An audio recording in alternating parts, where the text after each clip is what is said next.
Mamerina ny arahaba ho antsika rehetrarehetra ny ekipan'ny METEO Madagascar. Tamin'ny efatsoratolakandro teo ny rivo-doza AVA tany amin'ny 70 kilometatra atsimo atsinanan'ny farafanganany nisy ny foibeny.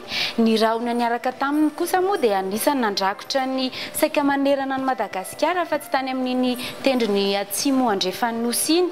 Dikan'izay mbola misy ny orana, mbola misy ihany koa ny rivotra amin'ny faritra maro. Anisany teraka fiakaran'ny rano tamin'ny faritra betsaka teto amin'nosika izay ka noho izany indrindra dia ampitainay ny fanentanana ao antsika indrindra izay mipetraka amin'ny faritra iva mba ho malina trano raha ohatra hoe tena tsy azo antoka ny trano dia aleo miala sy mipetraka amin'ny toerana azo antoka aloha. Toy izany ihany koa ny amin'ireny faritra mety hoe ahina hiotsaka ny tany ireny, aleo mifindra amin'ny toerana azo antoka mba ahafahana miaro ny aina sy ny fananantsika zany.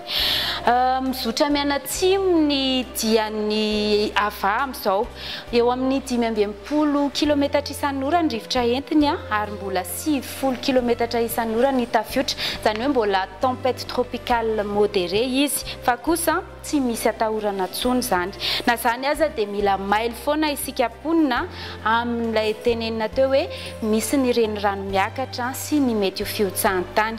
Ireto ary ny filazana loza ho an'ity alina ity.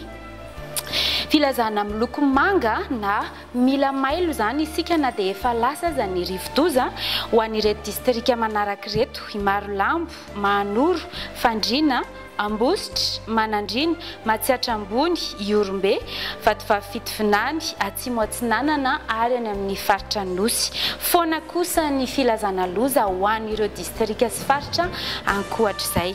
Ny mpampiasa ny ranomasina Moritsiraka, Atsinanana manontolo sy any amin'iny avaratra andrefanosy iny dia entanina hatrany mba tsy handrika aloha. Dia izay ny vaovao momba ny rivo-doza fa rapitso amin'ny 10 ora maraina indray zahay manome ny vaovao manaraka. Mandrapin'ny tafa indray ary.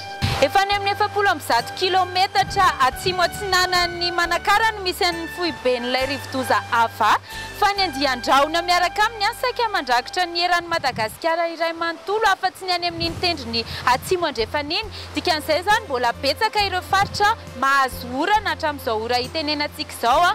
Ety Tanjombato izao misy antsika, ity arin'ity ny reniranon'ny Kiopa manomboka miakatra izy, efa niakatra moa zany fa mbola miakatra hatrany hatrany. Dikan'izay mila mitandrina ny tsirairay ny isa tokantrano amin'izay fiakaran'ny rano izay fa mbola itoy hiakatra hatrany io rano io. Dia mba hisorohana ny mety ho fahaverezanaina sy fahampitehan'ny fananana zany dia antsoina manao antsoavo ho an'ireo izay mipetraka amin'ny faritra iva mba hitandrina na raha toka ilaina ny miala amin'izany faritra izany dia mila miala mihitsy aloha ahafahantsika misoroka satria aleo misoroka toy izay mitsabo.